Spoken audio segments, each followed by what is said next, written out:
Hello everyone, and welcome back. It's been a little while.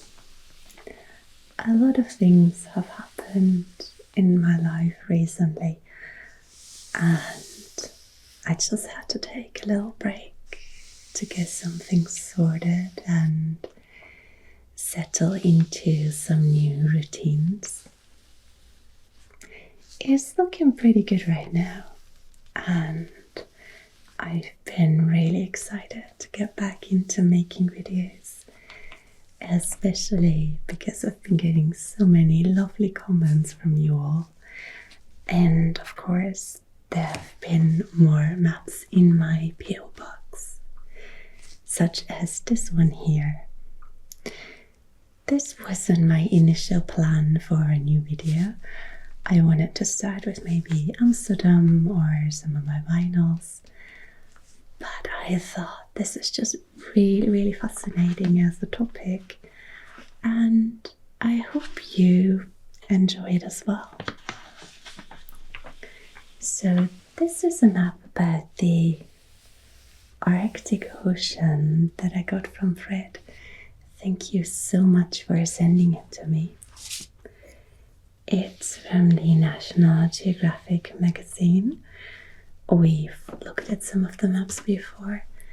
They are really wonderful. There's so much detail in them, so much information. It's definitely worth taking a bit of a deep dive here. And of course, you might notice it's a bit of an older map. It's in really great condition though. But there are some political entities that do not exist anymore, such as the Union of Soviet Socialist Republics up here. Some of the names have changed, such as Leningrad. And of course there's also some terminology that has been updated in the past 50 years. Can you believe it? As to how much is still correct in terms of geography and, for example, the information on the ocean floor, I'm not too sure. That's not my forte, but I think it's worth looking at it nonetheless, because it's just a really interesting view at this region. So, what are we looking at here? I think this might actually be worth getting out our brush. So we have the Arctic Ocean, and you can see that right here in the center in white, we can see that the ocean is frozen. So we have an ice-covered pole here.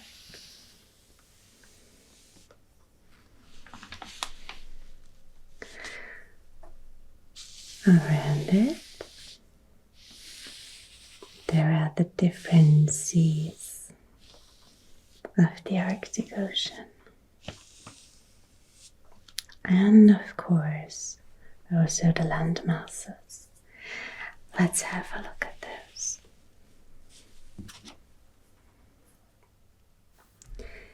So we've already said on the one side,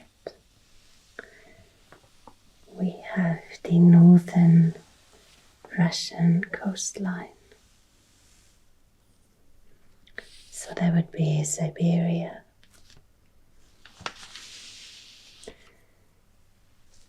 With the White Sea here, Murmansk, the, I think, biggest city here in the north. Then we get to the Norwegian coastline here in Scandinavia, Finland and Sweden, don't quite get all the way to the coast. We have the Norwegian Sea, and then we get to Iceland, then to Greenland,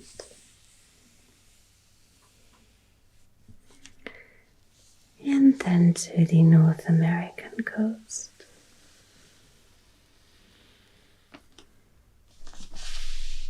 So there's Alaska here, the United States, and then here the many islands of Canada. It's the Queen Elizabeth Islands, and I think Baffin Island is separate from these. But I have to be honest, this is quite an intimidating region to talk about. So many details.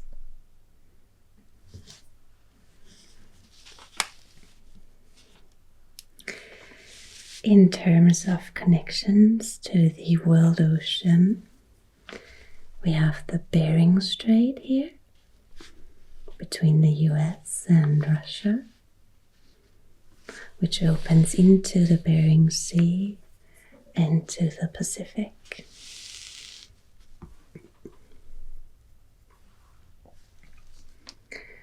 On the other side here, between Norway and Greenland, we have a larger connection to the Atlantic with the Norwegian Sea and the Greenland Sea. And you can see here there are some currents that you can find on the map as well, like the Norway current moving up here, turning into the North Cape current, the Spitsbergen Atlantic current over here. There's quite a lot of detail in this.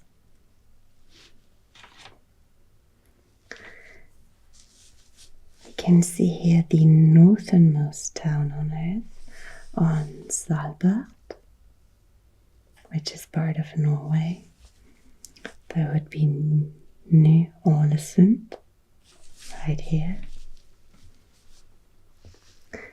We also have some Russian islands like Novaya Zemlya, Franz Josef Land.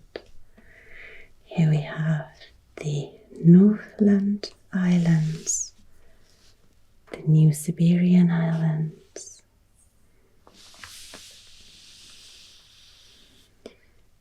and of course there's also a differentiation between the different seas. So let's see, we've already mentioned the Norwegian and the Greenland Sea. We have the Barents Sea, the Kara Sea, Laptev Sea, East Siberian Sea, the Chukchi Sea, the Beaufort Sea. The Beaufort one is quite an important area of the Arctic Ocean. This is where new ice is formed. So you have water coming in and then turning into a gyre here, just called the Beaufort Gyre, where water then often turns for many years and slowly building up this thick multi-year ice that then kind of spreads out over the Arctic.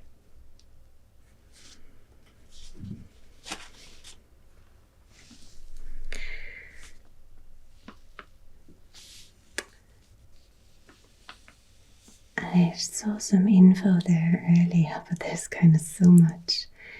It's difficult to keep track of it. I think it was this one.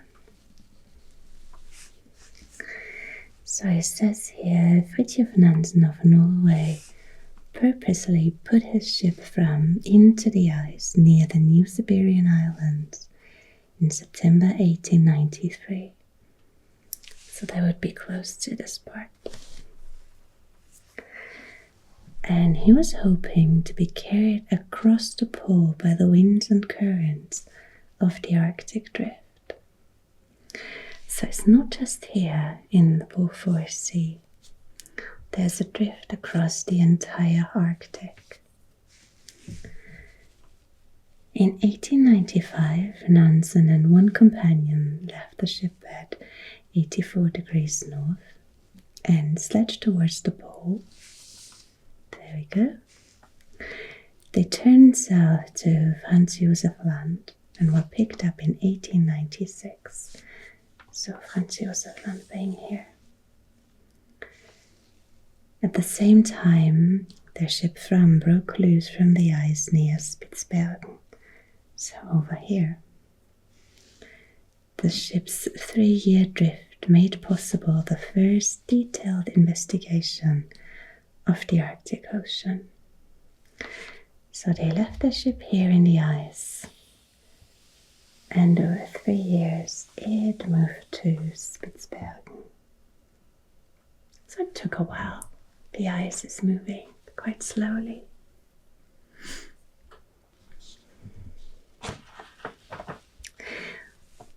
What I also found really interesting about the Arctic Ocean is that there are different layers, as with most oceans, but this one's a bit unusual. You would think that the top layer is the warmest, but in the case of the Arctic, the top layer is actually of a lower temperature, and it also has lower salinity, so it's closer to fresh water. And the further down you go, the more salt you find in the water, the denser it becomes, and that's why it sinks below, even though it might be warmer. That fresh water that informs the top layer comes from the different rivers that lead into the Arctic. Here on the Canadian side we have the Mackenzie River, named after Alexander Mackenzie of the Northwest Company, who canoed down the river, now bearing his name, and he reached the Arctic Ocean on July 12, 1789. I have also seen the Yukon mentioned, although it's further down into the Bering Sea and not directly into the Arctic. There's also here the highest point in North America, the Denali on Mount McKinley.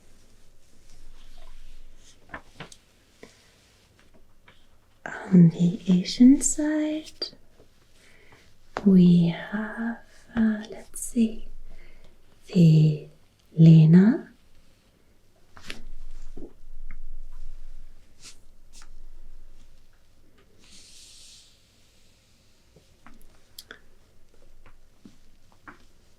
and then I'm not sure they're on here.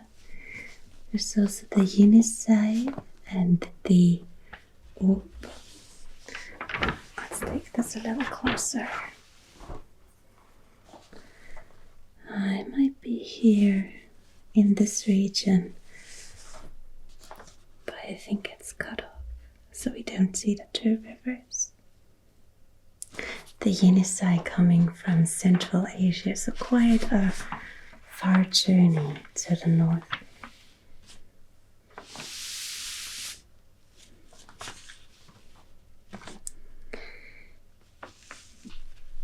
We also have on this map the Arctic Circle, of course, right here. The Arctic Circle is where you would see the midnight sun in the summer months, and on the other hand you would have a polar night in winter, so the sun wouldn't rise at all. Of course, the further north you go towards the pole, the longer the polar night and midnight sun last. right at the North Pole, it would be half a year. Here in Spitsbergen, it's already a couple months as well. Quite a long time, quite dark right now. And then from the Arctic Circle, so in this area, a bit further south, you have the white nights. So there's a twilight during the night. It doesn't get entirely dark. That's what you would have, for example, in Oslo or Helsinki. I think it's also always quite fascinating in these kinds of maps when you compare sort of the climate conditions in, for example, Scandinavia, like here in Helsinki, to Alaska or northern Canada. It's quite a bit colder here, I think. And all the bigger cities in North America quite a bit further south.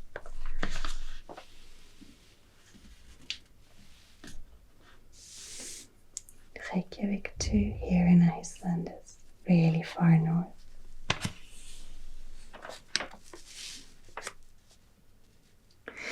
So let's see, what else do we have here?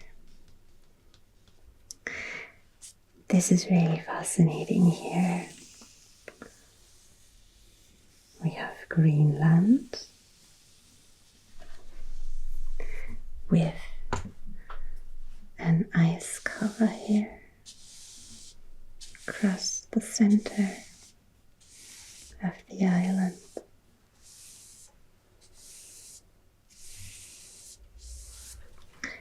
And I didn't know this, but it says here Greenland resembles an ice-filled bowl rimmed by coastal ranges.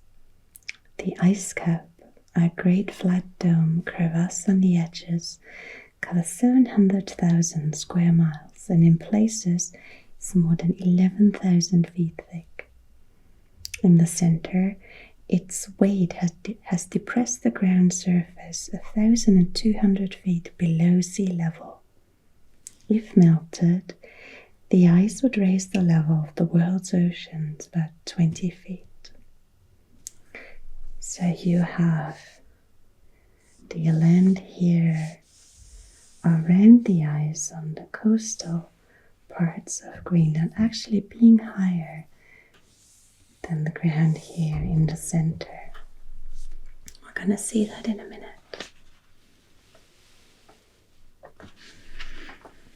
One more thing I want to point out before we flip this map over.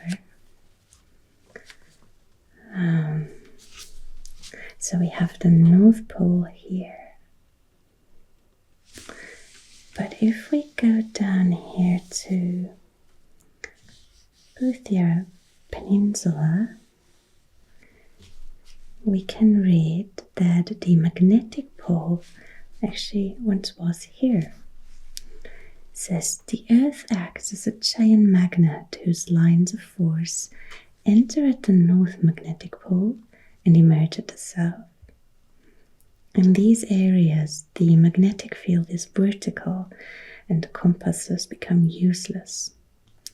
Both poles move slowly in a northwesterly direction. The North Magnetic Pole was on Uthia Peninsula when James Clark Ross first located it in 1831. And if I'm not mistaken, James Clark Ross was also part of the Franklin expedition, which you might know about. There was a series a couple of years ago called The Terror, which I thought was really good. It says here, much of man's knowledge of the Arctic was gained in the wake of tragedy. Probing for the elusive Northwest Passage in 1845 to 1848, an expedition under Sir John Franklin reached Victoria Strait, where his ships Erebus and Terror were frozen in for 2 years. Unknown to the outside world, the entire party of 129 men perished. Futile rescue efforts during the next decade led to the charting of thousands of miles of shoreline in the Canadian archipelago. Many of the region's geographical names are those of men who attempted to find Franklin. So, we see it here, the Northwest Passage, the Franklin Strait.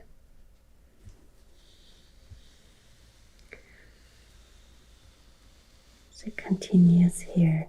At the time, this was all frozen, even in summer. Of course, today the situation is quite different. The Arctic ice cover is shrinking really fast, and we might actually be seeing an ice-free pole in something like 10 to 20 years. But I think that's a topic for a different kind of video. Let's just flip this map over for a moment, because I think the other side's also really interesting.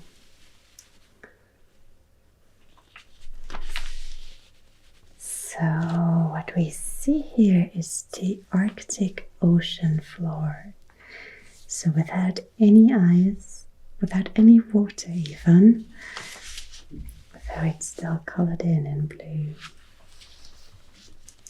We can perfectly see here what was described with regards to Greenland on the other side. Here in the center we have this depressed ground that lies below sea level, and Greenland itself kind of stands out here, you know, kind of just encompassing this depressed center. We can see the different islands peeking out of the sea. The New Siberian Islands, yeah, I thought this was really interesting. I haven't been able to look it up, that they're called Anjou Islands.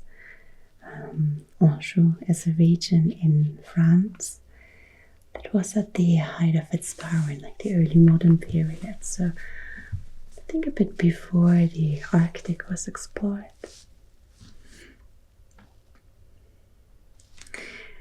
And what we can also nicely see here are the continental shelves.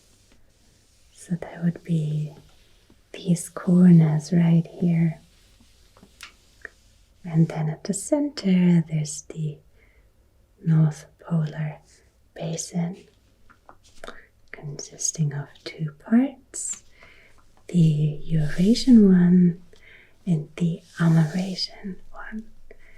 And they are separated in the center by the Lomonosov Ridge. There's also a plateau here, kind of reaching out from the Chukchi Sea. You can see different abyssal plains, smaller ridges.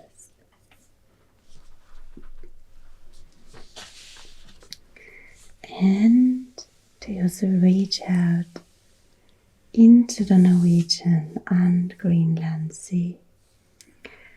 And I think the lowest point should be somewhere here between Svalbard and Greenland.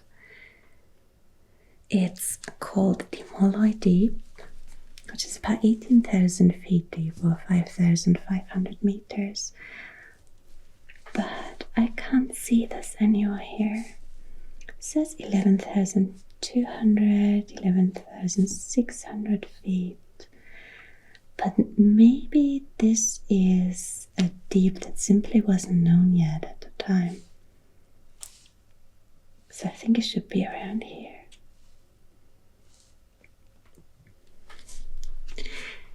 In general, the Arctic Ocean is relatively shallow for an ocean. It's also relatively small. It only makes up 1.3% of the world oceans. It is, though, the coldest and, interestingly, also the one with the lowest salinity. It's even been described as an estuary at times, so a body of water with brackish water because so much fresh water is moving in. And a lot of it is still unknown, like how this Postfach works exactly and how it influences our climate. Maybe there are also a lot of life forms we don't know yet that might be hiding here somewhere in the Arctic bottom water at a depth of below 3,000 feet or 900 meters. That, by the way, is the densest water in the world ocean.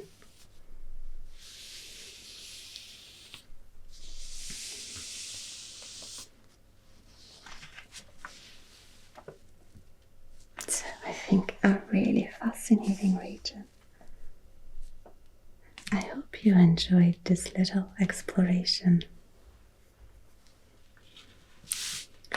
Of course, there are so many more bits and pieces here that would be worth exploring. But some of these we've already looked at in other videos. We've talked a bit about the Vikings moving across the Atlantic. We've talked about the question of where Thule might be, the strange island that was described a long, long time ago.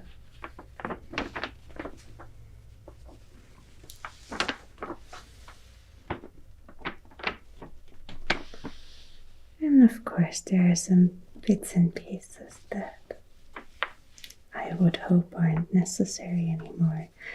Like here, this distant early warning line, a 3,600-mile chain of radar stations. It stretches from western Alaska to Greenland, and it would give warning against any assault by air across the polar basin.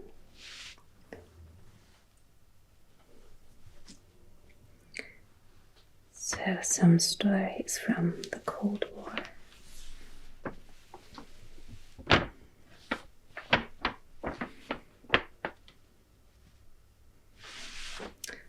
And there's another little thing here. The important Viking trade center in the 9th and 10th century, Novgorod, which we've also talked about.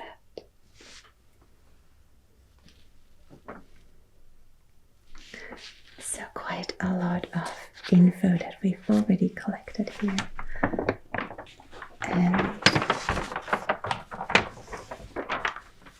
a lot of things I wouldn't have known without this channel and without exploring it together with you. And I'm glad to have you on this journey. So I will see you again soon. For today, thank you for watching and sleep well.